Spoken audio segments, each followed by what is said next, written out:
설악은 깊고도 고요했다. 속세의 요란한 바람이 백담사를 지나고 신흥사의 처마를 스치다 잦아드는 곳, 울산 바위의 거대한 병풍 뒤편에 숨은 청운함은 겨울의 초입에서 묵묵히 눈을 맞고 있었다. 6살 몽연의 세상은 청운함의 낡은 격자무늬 창살이 전부였다. 후웅. 밤바람이 짐승처럼 울었다. 먹물을 갈던 몽연의 작은 손이 멈칫했다. 벼루에 맺힌 차가운 물방울이 몽연의 동그란 눈동자처럼 떨렸다. 몽연은 침을 꿀꺽 삼키고는 해담 스님이 앉아 계신 방문 쪽을 흘깃 바라보았다. 스님. 해담 스님은 묵묵히 화선지 위에 붓을 놀릴 뿐이었다. 볕을 보지 못해 하얗고 마른 뺨, 그 위로 고요히 감긴 눈매는 몽연의 부름에도 미동조차 없었다. 스님의 삭발한 머리 위로 등잔불이 희미한 원을 그렸다. 스님, 저 소리 늑대입니까? 그제야 해담 스님의 붓이 멈추었다. 스님은 몽연을 돌아보지 않고 낮은 목소리로 물었다. 늑대면 어찌할 것이냐? 무섭습니다. 공양주 보살님이 늑대는 악한 짐승이라 하였습니다. 지난 가을 청운함에서 감자를 삶아주시던 늙은 보살이 몽연에게 신신당부를 했었다. 동자승님, 해가 지고는 절대 법당 밖으로 나가시면 안 됩니다. 이 설악에는 사람의 살을 찢는 흉악한 짐승이 삽니다. 그놈은 굶주렸고 자비가 없지요. 그게 바로 늑대입니다. 그날 이후 몽연에게 늑대는 악 그 자체였다. 보이지 않는 어둠, 예측할 수 없는 공포, 그리고 무조건 피해야 하는 존재. 해담 스님은 붓을 조용히 내려놓았다. 그리고 마침내 몽연에게로 고개를 돌렸다. 등잔불 그림자가 스님의 깊은 눈매에 어렸다. 몽연아. 예, 스님.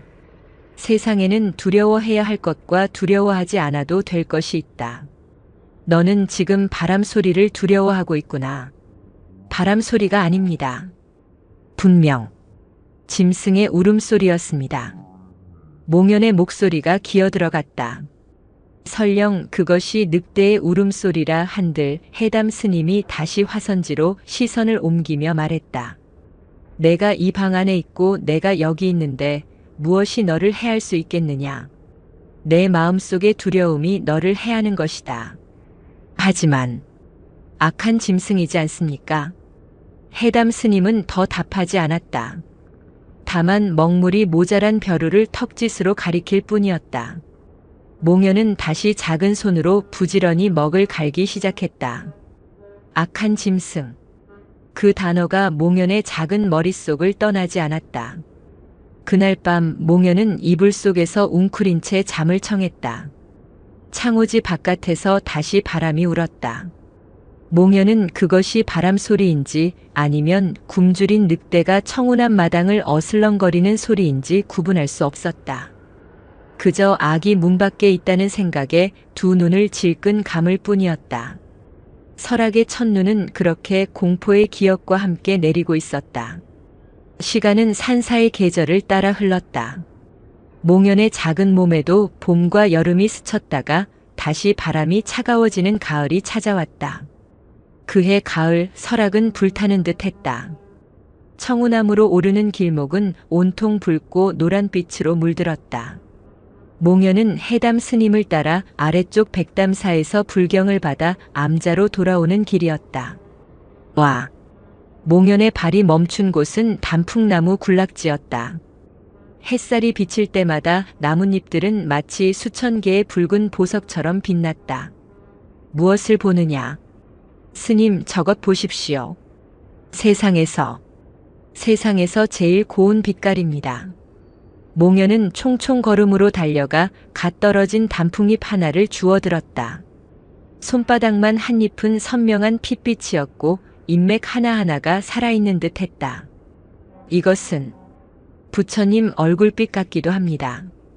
해담 스님은 그저 몽연을 바라보며 희미하게 웃을 뿐 걸음을 재촉하지 않았다. 몽연은 그 단풍잎을 자신의 누비옷 품속 깊이 소중하게 집어넣었다. 돌아가면 방 안의 작은 나무 상자에 고이 모셔둘 생각이었다. 그날부터 몽연의 낙은 매일 아침 그 단풍잎을 꺼내보는 것이었다. 물을 살짝 묻혀보기도 하고 햇볕에 비추어 보기도 했다. 붉은 빛은 여전히 고왔다. 그러다 사흘쯤 지났을까. 겨울을 재촉하는 비가 내린 다음 날 아침이었다. 몽연은 설레는 마음으로 나무 상자를 열었다. 아!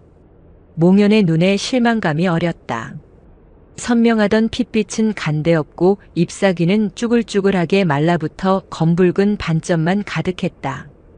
몽연이 조심스럽게 손가락으로 만져보자 잎은 바스락 소리를 내며 가루처럼 부서져 내렸다. 세상에서 제일 고왔던 빛깔이 순식간에 먼지가 되어버렸다. 몽연의 큰 눈에 눈물이 그렁그렁 맺혔다. 그때 마루를 지나던 해담 스님이 몽연의 방을 들여다보았다.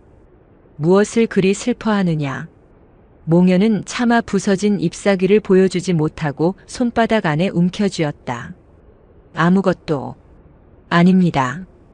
숨긴다고 사라진 것이 보이게 되더냐. 내어놓아 보거라. 몽연이 마지못해 손바닥을 펴자 그 위에는 형체를 알아볼 수 없는 붉은 가루만 남아있었다. 단풍잎이 죽었습니다. 죽은 것이 아니다. 해담 스님이 방으로 들어와 몽연의 곁에 앉았다. 그저 제 인연이 다한 게다. 하지만 너무 고왔습니다. 저는 계속 간직하고 싶었습니다. 해담 스님은 몽연의 작은 손바닥을 자신의 크고 마른 손으로 감쌌다. 몽연아, 보아라. 내가 움켜쥐려 하니 일이 부서진 것이다. 그 고운 빛깔은 내 상자 속에 있으라고 붉었던 것이 아니다. 나무에 매달려 있을 때가 가장 고왔고 바람에 떨어질 때가 또한 그러했으며 이제 흙으로 돌아가야 할 때가 된 것이다. 스님은 몽연의 손바닥을 쓸어 가루를 털어냈다. 아름다운 것도 미운 것도 이 세상 모든 것은 잠시 머물다 갈 뿐이다. 그것을 영원히 가지려 하는 마음을 집착이라 부른다. 집착은 곧 괴로움이다. 고운 것은 그저 고운 그대로 바라보고 사라질 때는 잘 가라 하고 놓아주거라. 그것이 무상의 가르침이다. 몽연은 제 빈 손바닥과 스님의 얼굴을 번갈아 보았다. 집착이라는 말은 어려웠지만 움켜쥐려 하니 부서졌다는 말은 알 것 같았다. 그날 오후 몽연은 마당 구석에서 추위에 떠는 작은 새 한 마리를 발견했다. 날개가 꺾인 듯 날지 못하고 있었다. 몽연은 잠시 망설이다가 자신의 속옷을 벗어 새를 덮어주려 했다. 몽연아. 어느새 해담 스님이 뒤에 와 서 있었다. 예, 스님. 너는 춥지 않으냐? 몽연은 얇은 무명옷 바람으로 몸을 살짝 떨었지만 고개를 저었다. 저는 뛸 수 있습니다. 스님. 하지만 새는 날지 못합니다. 새가 더 추워 보입니다. 해담 스님의 입가에 처음으로 선명한 미소가 번졌다. 스님은 몽연의 속옷을 다시 입혀주고는 짚을 한 움큼 가져와 새의 작은 집을 만들어 주었다. 단풍잎은 놓아주고 새는 덮어주는구나. 스님이 혼잣말처럼 중얼거렸다. 그 마음이 내 수행이다. 몽연은 스님의 말이 무슨 뜻인지 다 알지 못했지만 집 속에서 꼼지락거리는 새를 보며 가슴이 따뜻해지는 것을 느꼈다. 설악의 겨울은 인정사정이 없었다. 청운함의 장작은 하루가 다르게 줄어들었고 해담 스님과 몽연 그리고 객승 한 명은 땔감을 구하러 평소보다 더 깊은 골짜기로 들어섰다. 눈은 어른의 무릎만큼 쌓여 있었다. 6살 몽연에게 겨울 산행은 고행이었다. 작은 발이 눈 속에 푹푹 빠졌다. 해담 스님은 몽연의 손을 잡고 묵묵히 걸음을 옮겼다. 스님 조금만 쉬어가면 안 됩니까? 몽연의 볼은 이미 얼어붙어 감각이 없었다. 해지기 전에 돌아가야 한다. 저기 굽이만 돌면 바람이 잦아드는 곳이 나온다. 그곳에서 잠시 요기하자. 바로 그때였다. 몽연의 눈에 하얀 눈밭을 가로지르는 검은 그림자가 보였다. 토끼였다. 굶주린 겨울산에서 만난 귀한 생명체였다. 토끼다. 몽현은 저도 모르게 해담 스님의 손을 놓고 토끼를 향해 두어 걸음 달려갔다. 토끼는 잽싸게 바위 틈으로 사라졌다. 몽현아, 멈추어라. 해담 스님의 다급한 목소리가 들렸다. 몽현이 멈칫하며 뒤를 돌아보았다. 하지만 몽현이 서 있던 곳은 단단한 눈이 아니었다. 발밑이 푸석하고 꺼졌다. 악! 몽현은 비명과 함께 눈더미 아래로 굴러떨어졌다. 가파른 비탈은 아니었지만 순식간에 일어난 일이었다. 굴러떨어진 곳은 길에서 벗어난 작은 골짜기였다. 스님, 해담 스님. 몽현이 울먹이며 스님을 불렀다. 위쪽에서 해담 스님과 객승의 목소리가 들려왔다. 몽현아, 어디 있느냐? 괜찮으냐? 여기 있습니다. 몽현이 눈을 털고 일어서려는데 바로 그 순간 몽현은 얼어붙었다. 크흥. 바위 틈에서 아주 낮고 고통스러운 신음소리가 들려왔다. 바람 소리가 아니었다. 짐승의 소리였다. 몽현의 심장이 발 뒤꿈치까지 떨어지는 듯 했다. 악한 짐승. 늙은 보살의 목소리가 귓가에 울렸다. 몽현은 뒷걸음질 쳤다. 하지만 호기심이 두려움을 이겼다. 몽현은 천천히 소리가 나는 바위 틈으로 고개를 돌렸다. 그리고 그것을 보았다. 잿빛 털이 뭉친 거대한 짐승. 늑대였다. 몽현은 숨이 멎는 것 같았다. 늑대는 몽현이 배운 그대로 거대하고 날카로운 이빨을 가졌으며 흉포해 보였다. 하지만 그 늑대는 몽현을 덮치지 않았다. 그저 눈밭에 쓰러져 피를 흘리고 있었다.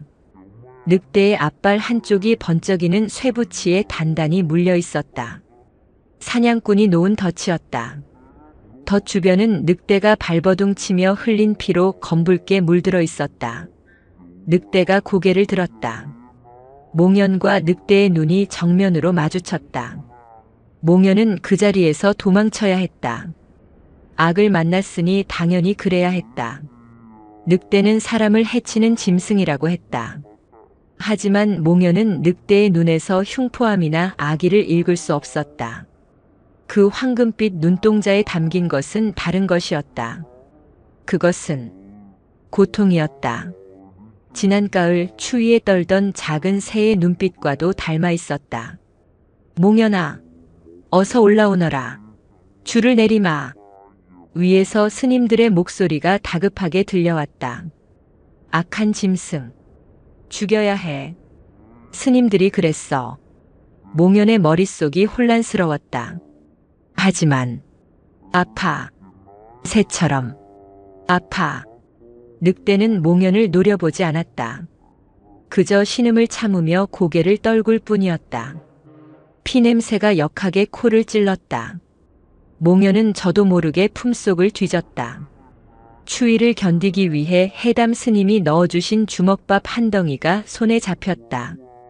딱딱하게 얼어붙었지만 몽현의 유일한 식량이었다.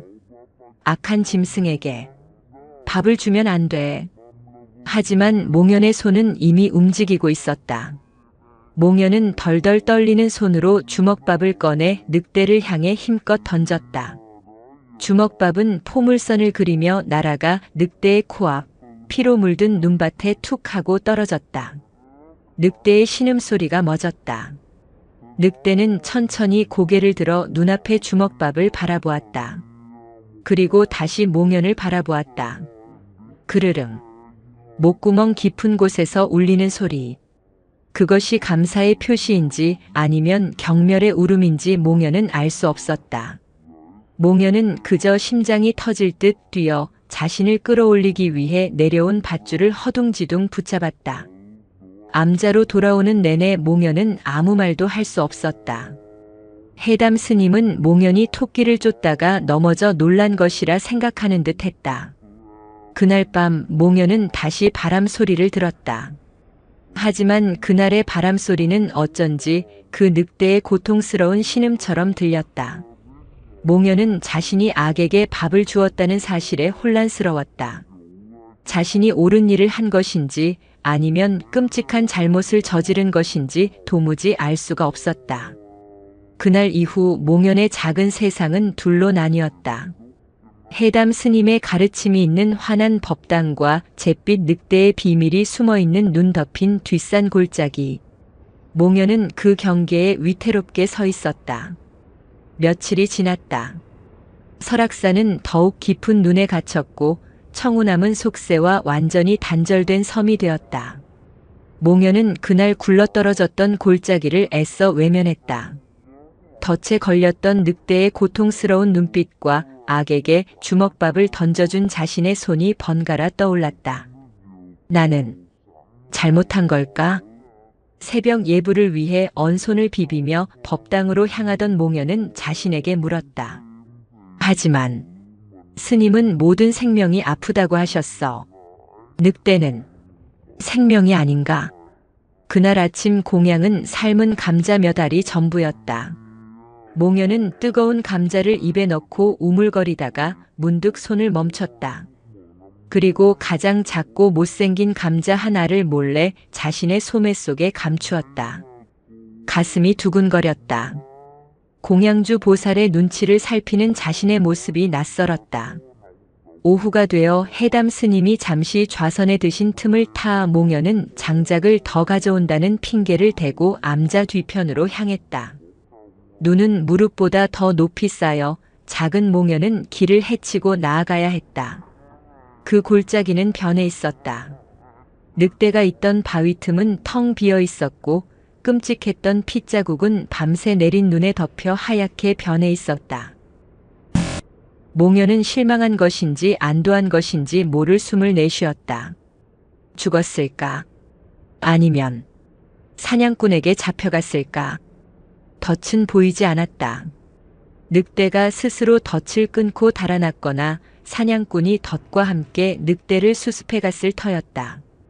몽현이 아쉬운 마음에 돌아서려던 바로 그때였다. 저편 몽현이 굴러떨어졌던 비탈 위쪽에 빽빽한 낙엽송 군락 사이 두 개의 황금빛 눈동자가 몽현을 지켜보고 있었다. 잿빛 늑대였다. 몽현은 숨이 멎은 듯 그 자리에 섰다. 늑대는 덫에서 풀려나 있었지만 여전히 한쪽 앞발을 든 채 절뚝이고 있었다.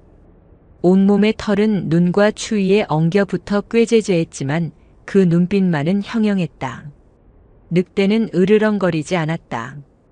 그저 몽현을 바라볼 뿐이었다. 몽현은 소매 속에서 딱딱하게 식은 감자를 꺼냈다. 이거 먹어. 몽현의 목소리는 눈밭에 빨려 들어가 들리지도 않았다. 몽현은 감자를 늑대 쪽으로 힘껏 던졌다. 감자는 포옥 소리를 내며 늑대와 몽현의 중간쯤 눈밭에 떨어졌다. 늑대는 움직이지 않았다. 여전히 몽현을 경계했다. 몽현은 자신이 이곳에 있으면 늑대가 오지 않을 것이라 생각했다. 나는 간다. 배고프면 먹어. 몽현은 일부러 큰 소리로 헛기침을 하며 천천히 뒷걸음질 쳤다. 암자가 보일 때까지 몇 번이고 뒤를 돌아보았지만 늑대는 그 자리에 못 박힌 듯 서 있었다. 그날 밤 몽현은 잠결에 늑대가 감자를 맛있게 먹는 꿈을 꾸었다. 다음 날에도 몽현은 자신의 몫에서 감자 반쪽을 떼어 숨겼다. 그리고 다시 그 골짜기로 갔다. 늑대는 어제 그 자리에 없었다. 하지만 몽현이 어제 감자를 던져두었던 자리는 깨끗했다. 감자는 사라지고 없었다. 몽현은 바위 위에 새 감자를 올려두고 돌아왔다. 그렇게 며칠이 지났다. 몽현의 비밀스러운 공양은 계속되었다. 몽현은 이제 늑대가 자신을 기다리고 있음을 알았다. 몽현이 골짜기에 들어서면 늑대는 언제나 저편 숲속에서 잿빛 그림자처럼 나타났다. 경계심은 여전했지만 늑대는 몽현이 음식을 놓고 돌아서기를 끈질기게 기다렸다. 그러던 어느 날 몽현은 청운암에서 가장 연세가 많은 무각 스님과 함께 장작을 패는 일을 돕게 되었다. 무각스님은 몽연의 할아버지뻘 되는 늙은 스님으로 늑대를 악이라고 가르친 장본인 중 한 명이었다. 허이짜. 무각스님이 도끼질을 멈추고 땀을 닦았다. 몽연아. 예, 스님. 요즘 산 아래 마을에서 흉흉한 소식이 들려온다. 며칠 전에 아랫마을 사는 김보살네 외양간에 늑대가 들어 다리 저는 개 한 마리를 물어갔단다. 몽연의 심장이 쿵 하고 내려앉았다. 다리 저는 개. 늑대가요? 그렇다마다. 굶주린 짐승은 자비가 없는 법이지. 제 아무리 불쌍해 보여도 짐승은 짐승이다. 특히 늑대는 그 본성이 악하고 교활해서 사람에게 꼬리를 치다가도 뒤돌아서면 목을 무는 놈들이다. 무각스님이 몽연의 동그란 머리를 쓰다듬었다. 그러니 몽연아, 절대 해담 스님 곁에서 떨어지지 말거라. 내 놈처럼 작고 부드러운 것은 늑대들에게는 좋은 먹잇감이니까. 알았느냐? 네. 몽연의 머릿속이 하얗게 비었다. 다리 저는 개를 물어갔다. 몽연이 만난 늑대도 다리를 절었다. 설마. 아니야.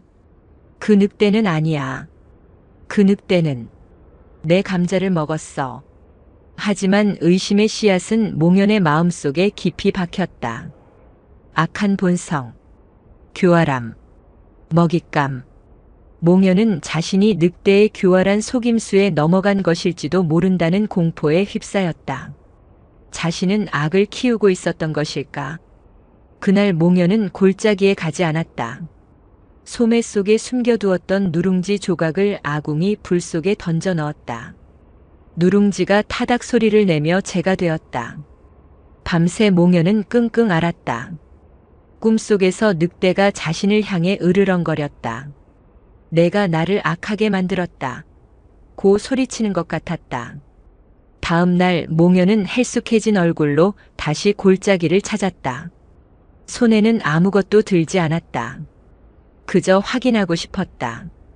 늑대가 정말 나쁜 놈인지 아니면. 늑대는 그곳에 있었다. 어제 몽연이 오지 않아 굶주린 탓인지 숲 가장자리까지 내려와 있었다. 몽연을 보자 늑대는 희미하게 꼬리를 흔드는 듯 했다. 몽연은 그 자리에 주저앉아 울음을 터뜨렸다. 내가 개를 물어갔느냐? 말해봐. 내가 그런 나쁜 짓을 했어? 늑대는 몽연의 울음소리에 어리둥절한 듯 고개를 갸웃거렸다. 그리고는 몽연이 평소 음식을 놓아두던 바위 위로 올라가 앞발로 바위를 툭툭 쳤다. 마치 오늘은 왜 밥을 안 주느냐고 묻는 듯 했다. 몽연은 울음을 그쳤다. 무각스님의 늑대는 배가 고파 개를 물었다. 내 앞에 늑대도 배가 고파 나에게 밥을 달라고 한다. 몽연은 천천히 늑대에게 다가갔다. 10걸음, 5걸음. 늑대는 피하지 않았다. 으르렁거리지도 않았다. 몽연은 늑대의 바로 앞 3걸음 거리에서 멈추었다. 늑대는 다리를 절며 몽연에게 다가왔다. 그리고는 몽연이 상상조차 하지 못했던 행동을 했다. 늑대가 거대한 머리를 숙여 몽연의 작은 소못 소매에 코를 킁 하고 비볐다. 늘 음식을 꺼내주던 그 소매였다. 몽연은 숨을 참았다. 늑대의 차갑고 축축한 코가 손등에 닿았다. 악의 감촉이 아니었다. 그것은 그저 차갑고 축축했다. 몽연은 떨리는 손을 천천히 들어 올렸다.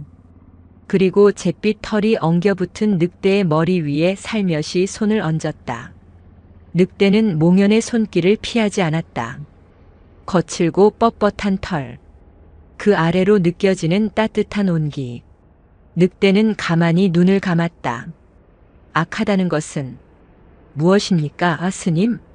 몽연은 바람을 향해 속삭였다. 늑대의 따뜻한 체온을 느끼며 몽연은 자신의 마음속에서 악이라는 단어가 조금씩 부서져 내리는 것을 느꼈다. 몽연은 거대한 비밀을 잿빛 그림자를 품에 안은 것이다. 봄이 더디게 설악을 오르고 있었다.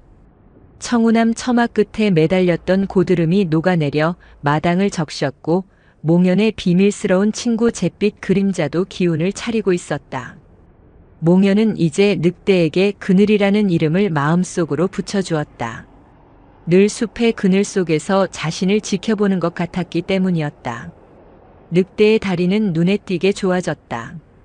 덫에 물렸던 상처는 깊었지만 몽연이 몰래 가져다주는 음식 덕분인지 굶주림을 면한 늑대는 절뚝거리면서도 제법 걸어다녔다. 몽연과 그늘이의 관계는 더욱 깊어졌다. 몽연은 이제 음식을 숨기지 않았다. 해담 스님에게 솔직하게 말했다. 스님, 무엇이냐? 제가 배가 너무 고픕니다. 혹시 남는 누룽지가 있다면 조금만 더 주실 수 있습니까? 해담 스님은 몽연의 눈을 지그시 바라보았다. 몽연은 시선을 피하지 않았다.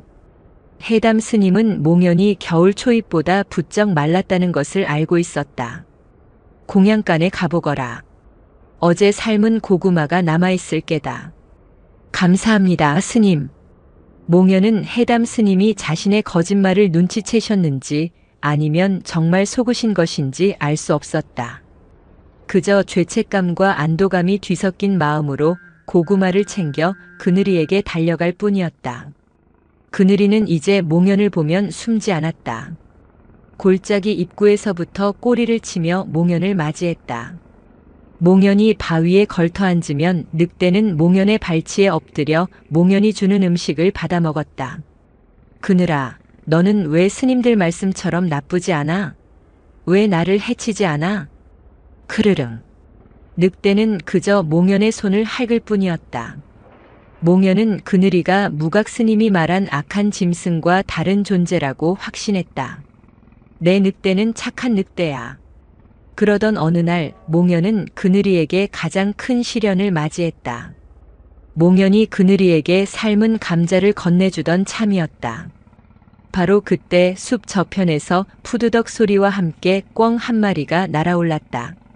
순간 몽연의 발치에 얌전히 엎드려 있던 그늘이의 모습이 변했다. 크르르르. 그늘이는 몽연이 알던 온순한 짐승이 아니었다. 목덜미 털이 곤두섰고 눈빛은 번개처럼 번뜩였으며 입가에는 침이 흘렀다. 늑대는 몽연이 주는 감자는 거들떠보지도 않고 꿩이 사라진 방향을 향해 으르렁거렸다. 그리고 다음 순간 그늘이는 몽연의 곁을 화살처럼 스쳐 숲속으로 뛰어들었다. 몽연은 너무 놀라 소리도 지르지 못했다. 잠시 후 멀지 않은 덤불 속에서 꿩의 처절한 비명소리가 들려왔다. 기. 그리고 잠잠해졌다. 몽연은 온몸이 떨려왔다. 몇 번의 숨을 고른 뒤 조심스럽게 소리가 난 덤불 쪽으로 다가갔다. 그늘이는 붉은 피가 묻은 주둥이로 꿩의 목을 물고 있었다. 그늘이는 몽연을 보더니 마치 칭찬을 바라는 개처럼 꿩을 몽연의 발 앞에 툭 내려놓았다. 몽연은 비명을 지르며 뒷걸음질 쳤다. 너, 왜? 몽연의 목소리가 울음으로 변했다. 왜 그랬어? 왜 꿩을 죽였어? 그늘이는 몽연의 반응을 이해할 수 없다는 듯 고개를 갸웃거렸다. 그리고는 몽연이 먹지 않자 자신이 꿩을 물고 우적우적 씹어먹기 시작했다. 뼈가 부서지는 소리, 살점이 찢어지는 소리가 고요한 숲속에 울려 퍼졌다. 몽연은 자신이 본 광경을 감당할 수 없었다. 살생을 했어. 부처님의 가르침 중 으뜸은 살생하지 말라는 것이었다. 하지만 그늘이는 몽연의 눈앞에서 끔찍한 살생을 저질렀다. 나쁜 놈. 너도 무각 스님 말씀처럼 악한 짐승이었어. 저리 가. 다시는 나보러 오지 마. 몽연은 눈물을 쏟으며 암자를 향해 도망쳤다. 그늘이는 몽연이 도망치는 뒷모습을 입가에 피를 묻힌 채 멍하니 바라보고 있었다. 몽연은 며칠 동안 골짜기에 가지 않았다. 그늘이에 대한 배신감과 짐승의 본성에 대한 공포가 몽연을 짓눌렀다. 해담 스님은 몽연이 또다시 알아놓을까 걱정했지만 몽연은 그저 묵묵히 마당을 쓸고 물을 길어 올릴 뿐이었다. 몽연아. 마당을 쓸던 몽연의 곁에 해담 스님이 다가왔다. 예, 스님. 마음이 어지러울 때는 빗자루질만 한 것이 없다. 허나 빗자루가 마당만 쓸고 내 마음은 쓸지 못하는구나. 몽연은 빗자루를 든 채 고개를 숙였다. 스님, 악하다는 것이 무엇입니까? 해담 스님은 몽연의 갑작스러운 질문에 잠시 침묵했다. 어찌하여 그것이 궁금하더냐? 몽연은 늑대 이야기를 차마 할 수 없었다. 그냥 궁금합니다. 꿩을 잡아먹는 늑대는 악한 것입니까? 해담 스님은 하늘을 한번 올려다본 뒤 몽연의 눈높이에 맞추어 몸을 낮추었다. 몽연아, 너는 무엇을 먹고 사느냐? 저는 스님께서 주시는 밥과 감자와 나물을 먹습니다. 그렇지. 우리는 곡식과 채소를 먹고 산다. 허나 저기 날아다니는 매는 무엇을 먹고 살더냐? 매는 쥐나 뱀을 잡아먹습니다. 그럼 늑대는 무엇을 먹고 살지? 몽연은 답했다. 토끼나 꿩을 잡아먹습니다. 그렇다. 해담 스님이 몽연의 어깨를 잡았다. 매가 쥐를 잡아먹는 것은 악한 일이더냐? 늑대가 꿩을 잡아먹는 것은 악한 일이더냐? 살생. 이지 않습니까? 그것은 사람의 눈으로 보는 것이다. 늑대에게는 그것이 살생이 아니라 그저 밥이다. 내가 감자를 먹는 것과 똑같은 공양일 뿐이다. 늑대에게 풀을 뜯어 먹으라 할 수 없고 소에게 고기를 먹으라 할 수 없다. 모든 것은 그저 제 인연 따라, 제 모습 따라 살아갈 뿐이다. 늑대는 늑대의 모습으로 살아가는 것이고 우리는 우리의 모습으로 살아가는 것이다. 해담 스님의 말씀은 몽연의 머릿속을 울렸다. 그저 밥이다. 사람의 눈으로 해담 스님이 말을 이었다. 꿩을 잡아먹는 늑대는 악이라 부르고 사람에게 꼬리치는 개는 선이라 부른다. 허나 늑대의 눈으로 보면 굶주린 자신에게 밥을 주는 너는 선일 것이고 자신에게 돌을 던지는 마을 사람은 악일 게다. 몽연은 고개를 번쩍 들었다. 스님이 모든 것을 알고 계셨다. 스님, 내가 밥을 주니 선한 늑대가 되었고 사냥꾼이 덫을 놓으니 악한 늑대가 되는 것이다. 늑대는 본래 선하지도 악하지도 않다. 그저 늑대일 뿐이다. 모든 것은 내 마음이 그리고 사람들이 늑대에게 어떤 이름을 붙이느냐에 달려있다. 몽연은 그 자리에 서서 꼼짝할 수 없었다. 그늘이가 꿩을 잡아먹은 것은 악한 행동이 아니었다. 그저 늑대의 행동이었다. 자신에게 꼬리를 친 것도 꿩을 사냥한 것도 모두 그늘이의 모습이었다. 몽연은 빗자루를 내던지고 다시 골짜기를 향해 뛰었다. 그늘이는 그곳에 없었다. 몽연이 자신을 버렸다고 생각하고 떠난 것일까? 그늘아, 그늘아. 몽연이 울먹이며 늑대의 이름을 불렀다. 그때 저편 숲속에서 잿빛 그림자가 천천히 모습을 드러냈다. 그늘이었다. 며칠을 굶었는지 기운이 없어 보였지만 몽연을 보자 희미하게 꼬리를 흔들었다. 몽연은 달려가 그늘이를 와락 껴안았다. 늑대의 거친 털에 뺨을 비볐다. 미안해. 미안해, 그늘아.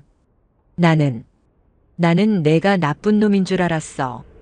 너는 그냥 늑대였는데. 크르릉. 늑대는 몽연의 눈물을 핥아주었다. 선과 악이라는 무거운 이름 대신 몽연은 그저 그늘이라는 친구를 얻었다.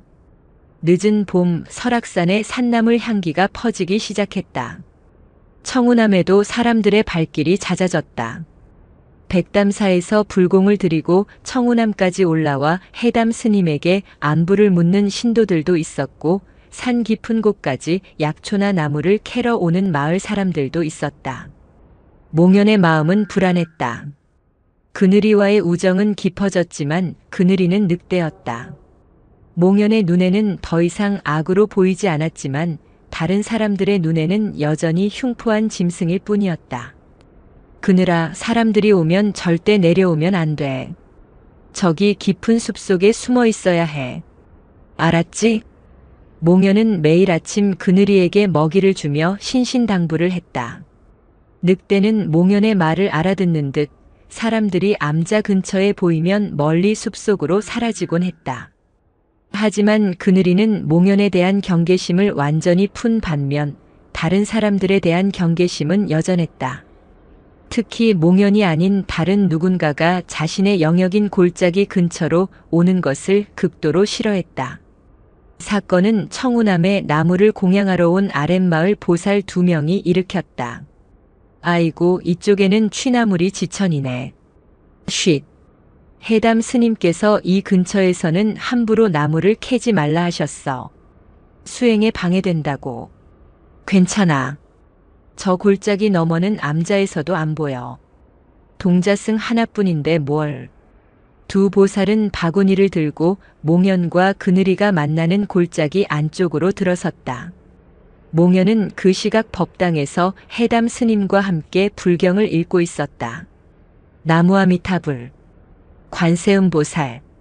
몽연은 불경을 외우면서도 마음이 온통 골짜기에 가 있었다. 바로 그때였다. 꺄악. 청우남 전체가 떠나갈 듯한 찢어지는 비명소리가 골짜기 쪽에서 터져나왔다. 무슨 일이냐? 해담 스님이 벌떡 일어섰다.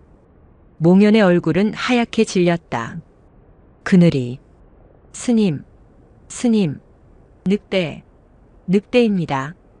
보살 중 한 명이 머리카락이 헝클어진 채 암자 마당으로 비틀거리며 뛰어들어왔다.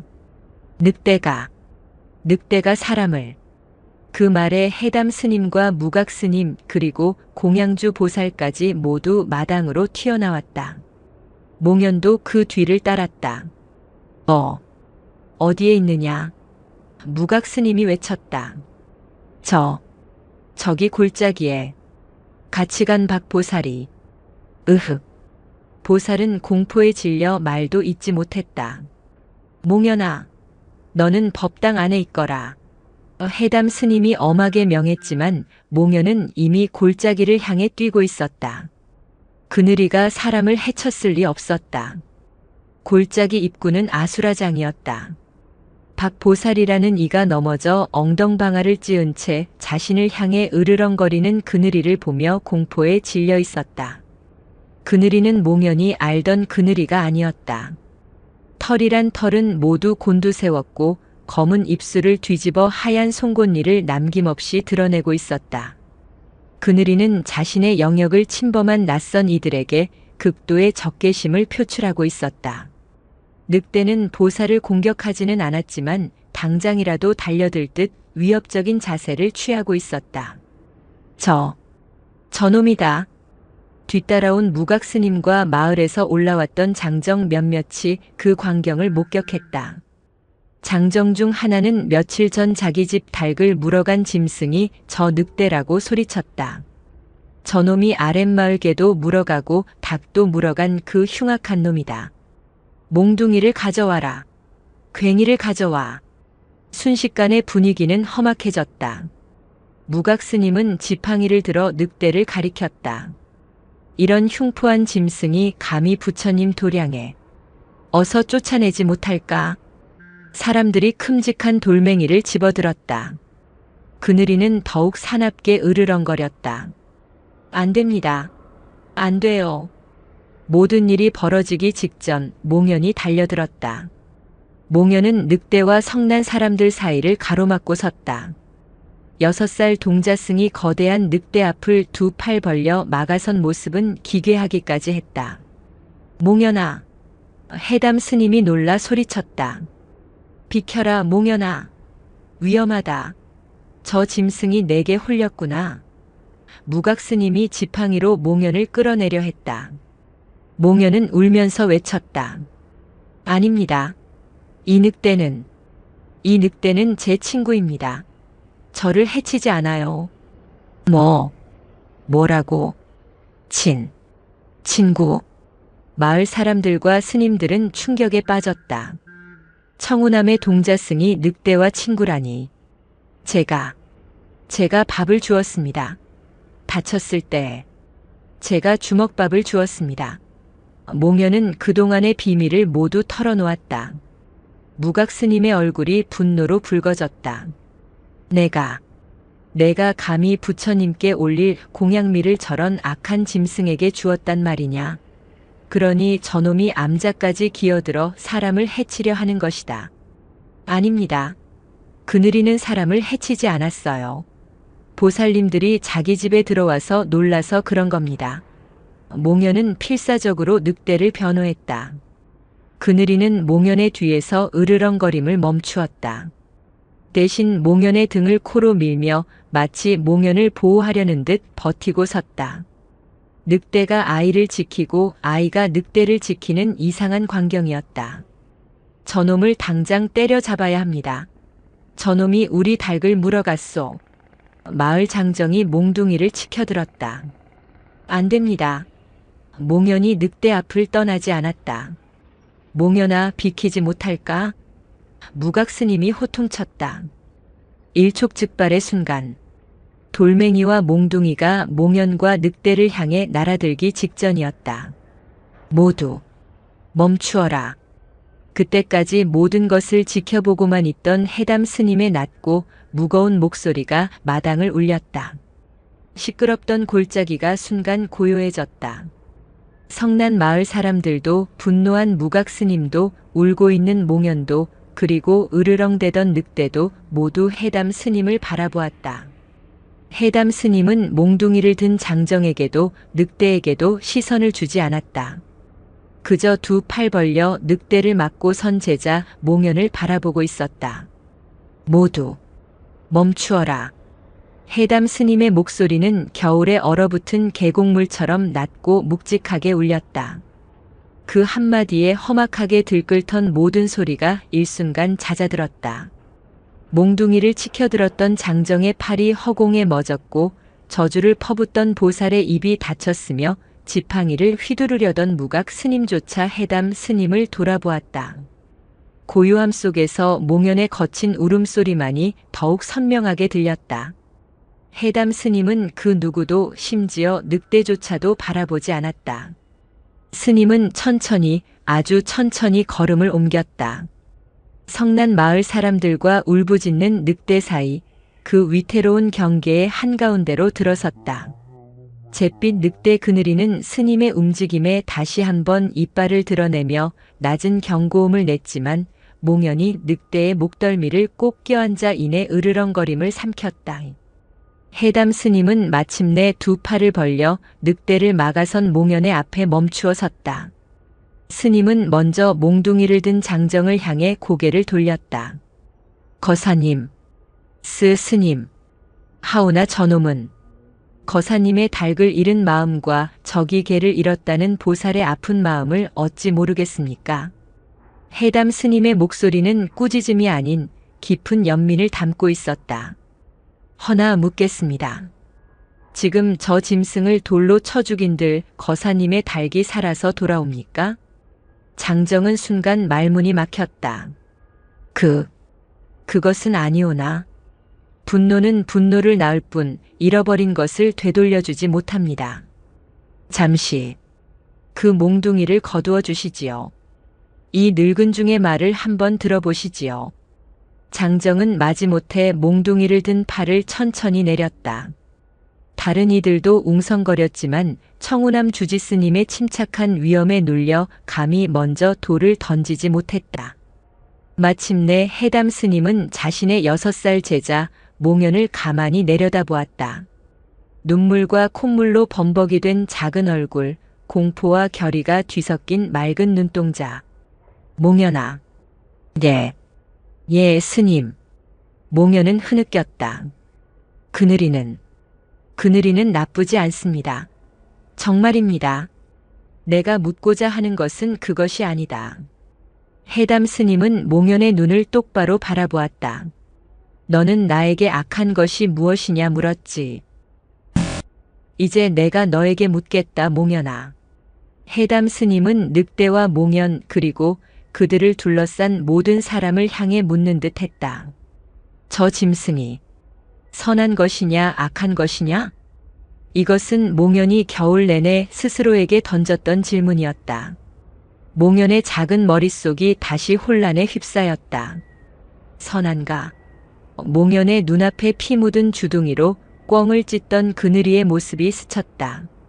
닭을 물어갔을지도 모른다. 악한가? 하지만 몽연의 손등에는 덫에 걸려 고통스러워하던 늑대의 눈빛과 자신의 손을 하차주던 따뜻하고 축축한 혀의 감촉이 남아있었다. 그늘이는 몽연을 지키려 했고 몽연에게 꼬리를 쳤다. 저는 몽연은 대답할 수 없었다. 저는 모르겠습니다. 스님, 정말 모르겠습니다. 해담 스님의 마른 입가에 희미한 미소가 떠올랐다. 그렇다. 모르는 것이 당연하다. 내가 옳다. 스님은 이제 몽연의 어깨 너머 성난 마을 사람들과 무각 스님을 향해 시선을 돌렸다. 여러분에게 묻겠습니다. 저 짐승은 선합니까? 악합니까? 당연히 악하지요. 닭을 잃은 장정이 소리쳤다. 가축을 물어 죽이는 짐승이 어찌 선하단 말입니까? 그렇습니다. 해담 스님은 고개를 끄덕였다. 거사님의 눈에는 닭을 물어간 저 짐승이 틀림없는 악입니다. 스님은 다시 몽연을 바라보았다. 허나 몽연아, 너에게 저 짐승은 무엇이더냐? 제 친구입니다. 몽연이 작은 목소리로 답했다. 제가 밥을 주었고 저를 핥아주었습니다. 그렇습니다. 해담 스님은 다시 사람들을 바라보았다. 이 아이의 눈에는 자신과 교감한 저 짐승이 둘도 없는 선입니다. 해담 스님은 몽둥이를 든 장정과 늑대를 감싼 몽연을 번갈아 가리켰다. 보십시오. 저 거사님이 몽둥이를 드니 짐승은 이빨을 드러내는 악이 되었습니다. 허나 저 아이가 주먹밥을 주니 짐승은 꼬리를 흔드는 선이 되었습니다. 스님의 목소리가 골짜기 전체를 휘감았다. 늑대가 악한 것입니까? 늑대가 선한 것입니까? 아닙니다. 늑대는 그저 늑대일 뿐입니다. 굶주리면 닭을 물고 은혜를 입으면 꼬리를 흔들 뿐입니다. 늑대에게는 본래 선도 악도 없습니다. 무각 스님의 눈이 크게 뜨였다. 선악불이. 스님들 사이에서나 논해지던 화두가 짐승을 앞에 두고 펼쳐지고 있었다. 우리의 마음이 해담 스님이 자신의 가슴을 가리켰다. 저 짐승에게 악이라는 이름을 붙이고 선이라는 이름을 붙인 것뿐입니다. 거사님은 닭을 잃은 마음으로 늑대를 보니 악한 짐승이요. 몽연이는 밥을 준 마음으로 늑대를 보니 선한 친구가 된 것입니다. 모든 것은 그렇게 만나는 인연에 따라 다르게 보일 뿐입니다. 마을 사람들은 스님의 깊은 법문에 말문을 잃었다. 몽둥이를 든 손의 힘이 스르르 풀렸다. 분노로 타오르던 눈빛이 혼란과 상념으로 바뀌어갔다. 해담 스님은 그들에게 깊이 고개를 숙였다. 오늘은 이만 돌아가시지요. 여러분이 잃어버린 가축은 비록 생명을 되돌릴 수는 없으나 암자에 있는 곡식으로나마 정성을 다해 보태어 드리겠습니다. 그것이 짐승과 여러분 사이에 얽힌 인연을 푸는 길이 될 것입니다. 그리고 스님은 몽연을 바라보았다. 그리고 이 짐승은 산의 것입니다. 산으로 돌려보내야지요. 그것이 늑대와 암자의 인연입니다. 마을 사람들은 더 이상 늑대를 죽여야 한다고 소리치지 않았다. 그들은 해담 스님의 말에 혹은 그 말에 담긴 알 수 없는 무게에 압도되어 묵묵히 고개를 끄덕이며 하나둘 돌아서기 시작했다.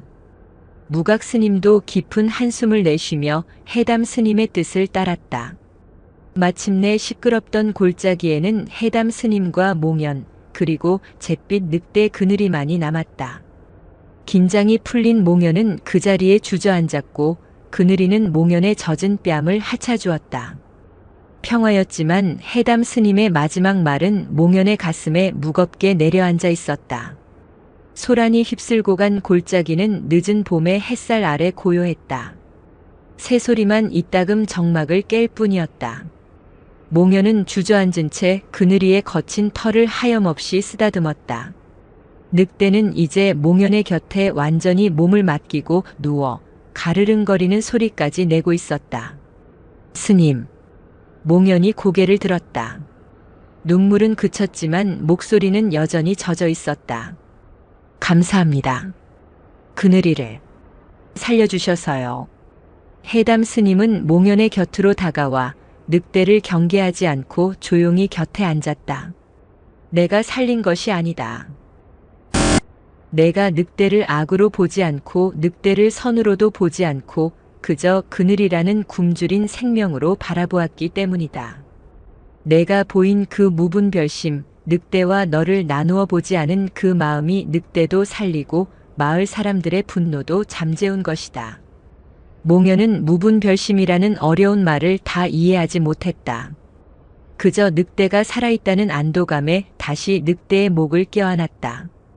이제 괜찮은 것이지요? 그늘이가 여기 있어도 되는 것이지요?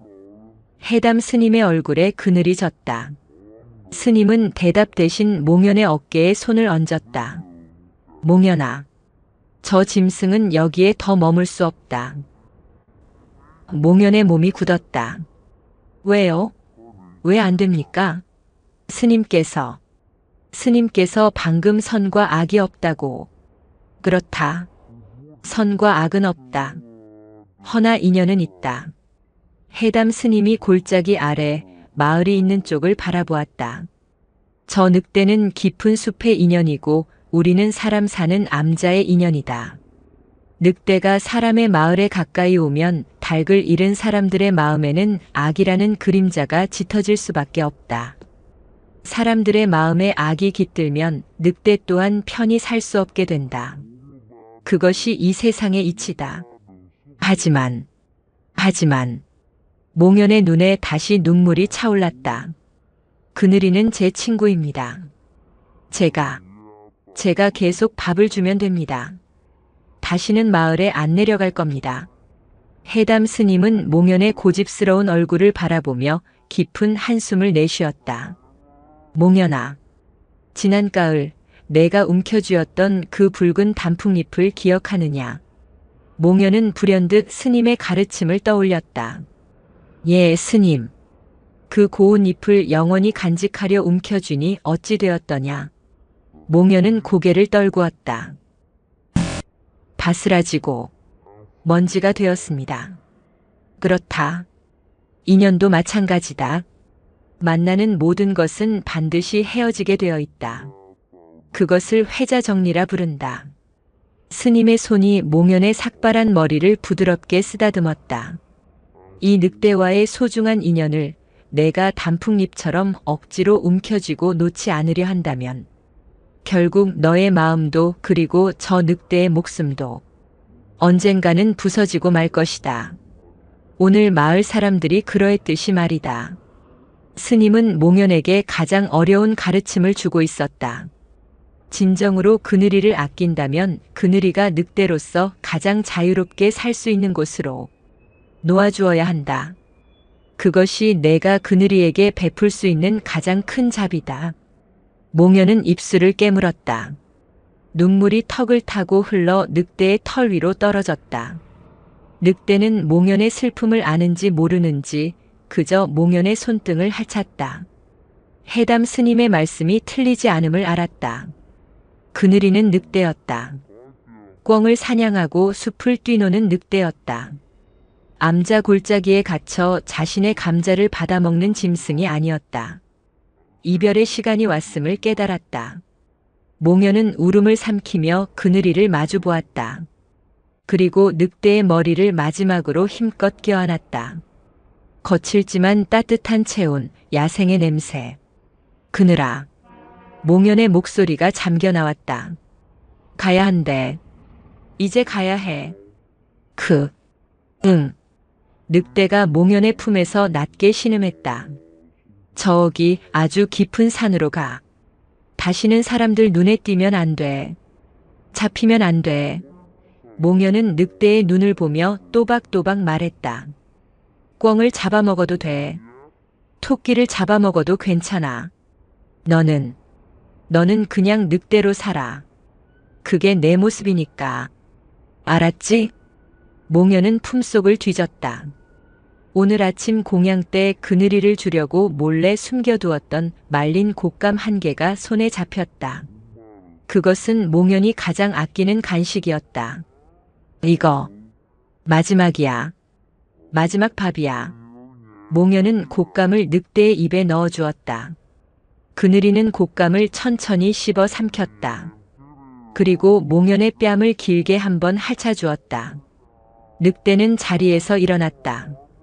그리고 몽연을 한번 그 곁에 묵묵히 서 있는 해담 스님을 한번 바라보았다. 그리고는 천천히 몸을 돌렸다. 그늘이는 몽연을 돌아보지 않았다. 덫에 걸렸던 앞발을 여전히 조금 절었지만 그 걸음걸이는 산의 주인답게 당당했다. 잿빛 그림자는 봄볕이 스며드는 낙엽송 숲 사이로 더 깊고 어두운 설악의 품속으로 천천히 사라져갔다.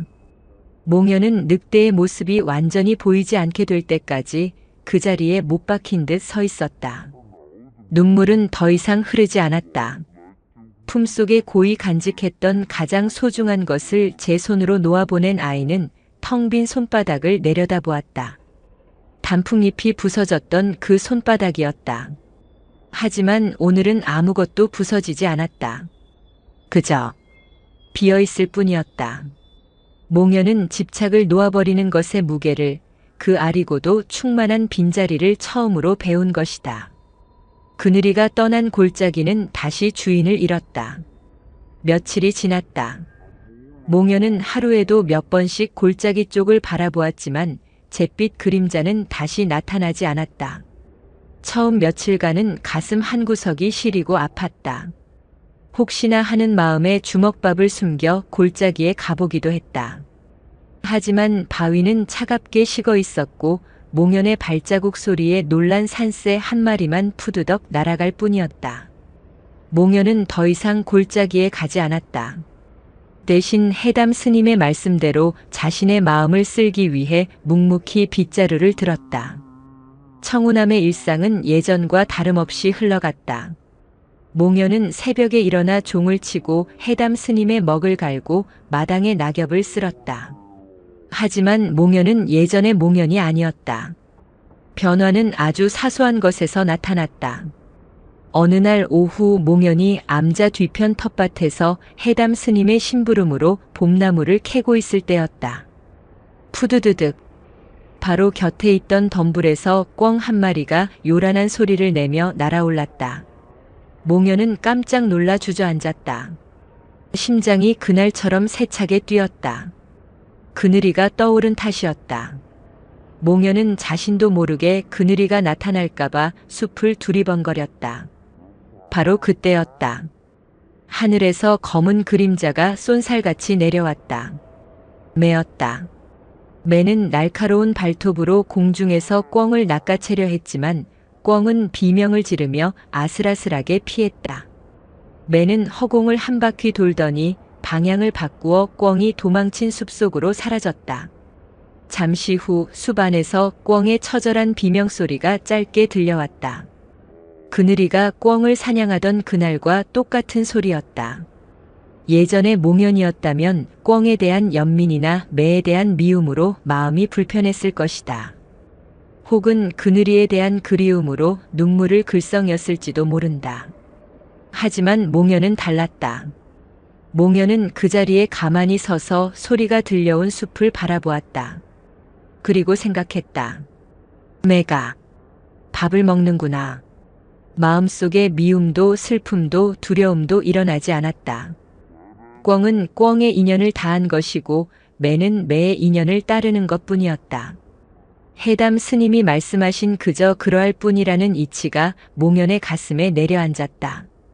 몽현은 조용히 두 손을 모아 숲을 향해 작은 합장을 올렸다. 살아있는 모든 것들의 공양을 위한 묵념이었다. 그 모습을 멀리서 지켜보던 무각 스님이 해담 스님에게 물었다. 주지 스님, 저 아이가 어찌 저리 변했습니까? 짐승에게 홀렸던 아이가 이제는 매의 살생을 보고도 동요하지 않는군요. 해담 스님은 몽현의 작은 등줄기를 바라보며 넉넉하게 웃었다. 홀린 것이 아니라 깨어난 것이지요. 몽현이는 늑대라는 가장 무서운 스승을 만나 책 속의 글자가 아닌 살아있는 법문을 배운 것입니다. 선과 악이라는 이름표를 떼어내고 세상을 보는 법을 말입니다. 그해 겨울이 다시 찾아왔다. 설악은 또다시 깊은 눈에 갇혔다. 후웅. 밤늦도록 해담 스님의 먹을 갈던 몽현의 귀에 7년 전 그날처럼 바람 소리가 짐승처럼 울었다. 해담 스님이 붓을 멈추고 몽현을 시험하듯 물었다. 몽현아. 예, 스님. 늑대 울음소리가 아니더냐. 내 친구 그늘이가 돌아온 게야. 몽현의 작은 손은 멈추지 않았다. 벼루 위에서 먹을 가는 소리가 고르고 일정했다. 몽현은 창밖의 어둠을 바라보며 잔잔하게 웃었다. 바람 소리입니다, 스님. 허. 해담 스님이 장난스럽게 되물었다. 설령 그것이 늑대의 울음소리라 한들 어찌할 것이냐. 몽현이 고개를 들어 해담 스님을 바라보았다. 그 6살 아이의 눈은 더 이상 두려움에 흔들리지 않았다. 그 눈은 청운함의 밤하늘처럼 깊고 고요했다. 제 마음이 흔들리지 않으니 바람 소리인들 늑대 소리인들 무엇이 두렵겠습니까? 해담 스님은 붓을 내려놓고 소리내어 웃었다. 그래. 그것이다. 그것이야. 빈 골짜기는 여전히 비어 있었지만 몽현의 마음은 세상의 모든 것을 이름 없이 껴안을 수 있을 만큼 충만하게 채워져 있었다. 잿빛 늑대는 떠났지만 늑대가 남긴 선악부리의 가르침은 어린 동자승의 마음속에 영원히 살아 숨쉬게 되었다. 세월은 설악의 봉우리에 눈을 덮고 녹이기를 거듭했다. 몽현이 잿빛 늑대 그늘이를 떠나보낸 지도 어느덧 6번의 겨울이 지났다. 6살 꼬마 동자승은 이제 12살이 되어 소년의 맵시가 드러나는 앳된 수행승이 되었다. 몽현의 키는 훌쩍 자라 해담 스님의 어깨에 가까워졌고 벼루에 먹을 가는 손길은 고요한 물과 같이 차분해졌다. 그동안 청운함에는 많은 변화가 있었다. 연로했던 무각 스님은 지난 가을 조용히 열반에 들었고 암자에는 몽현과 비슷한 또래의 동자승이 새로 들어와 몽현의 사제가 되었다. 변한 것은 암자뿐만이 아니었다. 늑대 소동으로 험악해졌던 아랫마을의 인심도 해담 스님의 자비로운 중재로 부드럽게 풀렸다. 해담 스님은 그날 약속한 대로 암자의 곡식을 아낌없이 내어 닭과 개를 잃은 사람들의 마음을 달랬다. 어느 늦은 봄날 몽현이 공양간에서 솥을 닦고 있을 때였다. 낯익은 목소리가 몽현을 불렀다. 저 몽현 스님 계십니까? 고개를 들자 그곳에는 6년 전 몽둥이를 들고 그늘이를 쫓았던 바로 그 장정이 서 있었다. 그는 이제 중년의 사내가 되어 있었고 손에는 몽둥이 대신 땀이 밴 자루 하나를 들고 있었다. 아, 거사님. 어인일이십니까? 몽현은 조용히 읍을 하며 맞이했다. 사내는 머쓱한 듯 뒷머리를 극적였다. 스님. 날이 풀려서 감자를 좀 캤는데 제일 실한 놈들로 골라왔습니다. 부처님 전에 공양미로 올릴까 하고. 고맙습니다, 거사님. 이리 주시지요. 몽현이 자루를 받아들자 사내가 불쑥 물었다. 헌데 몽현 스님. 늑대 말입니다. 몽현의 손길이 잠시 멈추었다. 그놈. 그 뒤로 본 적 있으십니까? 사내의 목소리에는 이제 원망이나 분노가 아닌 그저 순수한 궁금증이 담겨 있었다. 몽현은 사내의 눈을 바라보며 맑게 웃었다. 보지 못했습니다. 하긴 그날 해담 큰 스님의 법문을 듣고 생각하니 그놈도 살자고 그리한 게지요.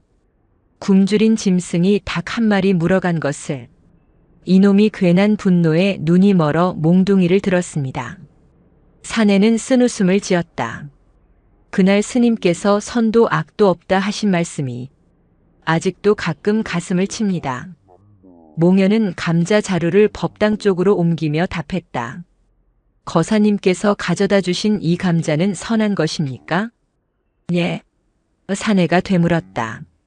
에이, 이건 그냥 감자지요. 그렇습니다. 몽연이 합장했다. 저에게 주시니 공양이요. 밭에 있을 때는 그저 감자였을 뿐입니다. 늑대도 그저 늑대였을 뿐이지요. 마음 써주셔서 고맙습니다. 사내는 몽연의 깊어진 눈빛과 평온한 대답에 아무 말도 하지 못했다. 그저 자신의 어리석었던 과거를 참회하듯 법당을 향해 깊이 허리를 숙이고는 산을 내려갔다. 악의 이름으로 얽혔던 인연이 공양이라는 이름으로 곱게 풀리는 순간이었다. 그날 저녁 해담 스님이 몽연을 불렀다. 몽연아, 신흥사 아랫절에 전할 서신이 있다. 해가 지기 전에 내가 좀 다녀오너라. 예, 스님. 몽연은 낡은 바랑을 메고 산길을 나섰다. 그 길은 6년 전 해담 스님과 함께 땔감을 구하러 가다 그늘이를 처음 만났던 바로 그 골짜기를 지나는 길이었다. 어느새 훌쩍 자란 몽연의 걸음은 가볍고 빨랐다.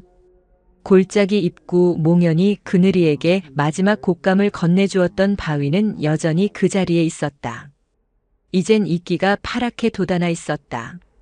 몽연은 잠시 걸음을 멈추고 바위를 쓸어보았다. 마음은 고요했다. 그립거나 아프지 않았다. 그저 따뜻했다. 몽연이 다시 걸음을 옮기려던 바로 그 순간이었다. 아우! 먼 산, 울산 바위 쪽에서 길고 깊은 울음소리가 메아리쳐 돌아왔다. 늑대의 울음소리였다. 몽연의 발이 땅에 붙박였다. 심장이 멎는 것이 아니라 오히려 온몸의 피가 그 소리를 향해 거꾸로 솟는 듯한 전율이 일었다. 그늘일까? 아니면 다른 늑대일까? 몽연은 소리가 들려온 깊은 산을 바라보았다. 6년 전 6살의 몽연은 이 소리를 악이라 부르며 두려움에 떨었다. 훗날 7살의 몽연은 이 소리를 친구라 부르며 그리움에 울었다. 하지만 지금 12살의 몽연은 그저 눈을 감았다. 선도 아니요 악도 아니었다. 그늘이도 아니요 친구가 아닌 늑대도 아니었다. 그저 산이 울고 있었다. 봄이 오자 제 생명을 다해 소리치는 설악의 깊은 숨소리였다. 몽연은 그 울음소리를 향해 조용히 합장했다. 내가 늑대의 모습으로 잘 살아가고 있구나. 그것으로 좋겠다. 암자로 돌아왔을 때 해담 스님은 달빛 아래 마루에 앉아 몽연을 기다리고 있었다. 다녀왔습니다, 스님. 그래. 오는 길에 무엇을 들었느냐? 해담 스님이 몽연의 마음을 떠보듯 물었다. 몽연은 스님의 곁에 조용히 앉았다. 산이 우는 소리를 들었습니다. 해담 스님은 몽연의 얼굴을 한참 동안 바라보았다. 그리고는 더 묻지 않았다. 스님은 그저 고개를 끄덕이며 밤하늘의 달을 바라볼 뿐이었다. 달이 참 밝구나. 예, 스님. 참으로 밝습니다. 그날 밤 몽연은 더 이상 바람소리나 짐승소리에 마음을 빼앗기지 않았다. 잿빛 늑대 그늘이는 몽연에게 선악불이라는 가장 큰 화두를 던져주고 산으로 돌아갔다. 몽연은 그 화두를 가슴에 품고 이름 없는 모든 존재들을 편견 없이 바라보는 법을 배웠다.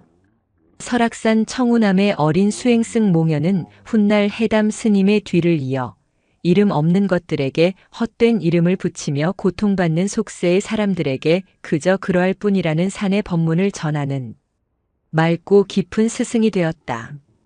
그리고 설악은 천년의 세월 동안 그러했듯이 늑대의 울음소리와 몽연의 독경소리를 그저 말없이 품어줄 뿐이었다.